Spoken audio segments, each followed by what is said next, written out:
The aim of the workshop, I think, has different aspects. It's, of course, if we talk about the students, is to introduce them into a new way of perceiving landscapes and environments by using specific media, mainly audio and visual, to grasp these landscapes and to reflect through this kind of media what they perceive in reality.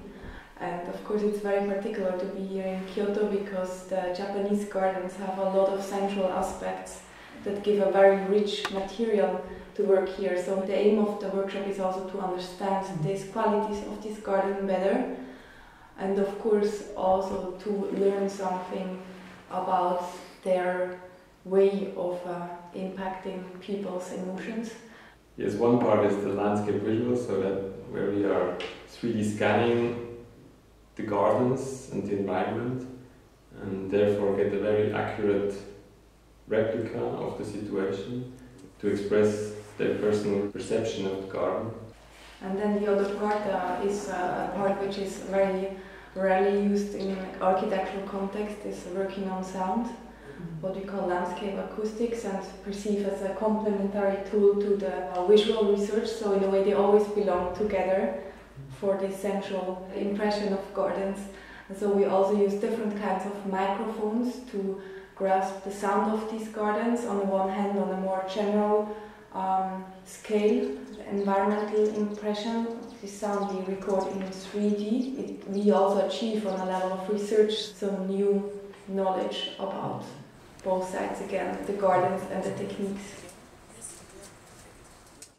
The second garden, which is also in the middle of the three different sizes, is actually a contemporary interpretation of the Japanese garden. I think it has been finished about 8 years ago.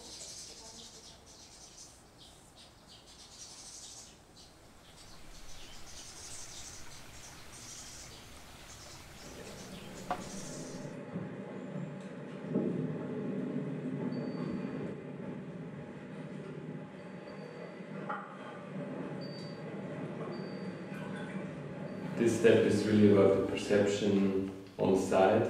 The output is kind of a composition, an essay. The next step could also be to become interactive.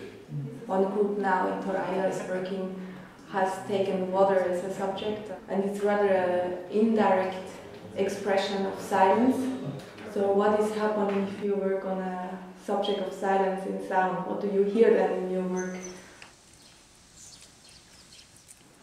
Physical space, things that we never do on paper, that we never do in plan.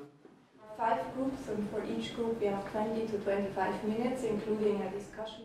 Our concept is diversity.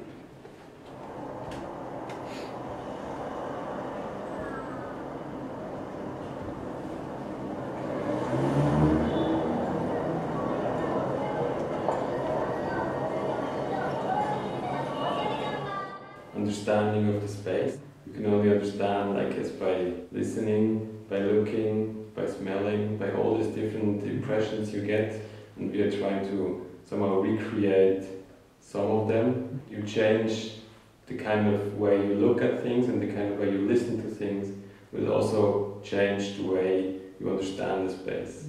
All the works we saw today are not finished, they're only begun. I think that's important. I imagine that all of you as architects are never going to look at buildings and landscape in the same way. I look forward to further collaborations between our 2 schools. So thank you again. Thank you. Don't be afraid to make a mistake if you're asked for observation or opinion. And also be brave about how you feel about a certain space and open your heart for your emotions. Don't be afraid of expressing your emotions through a project.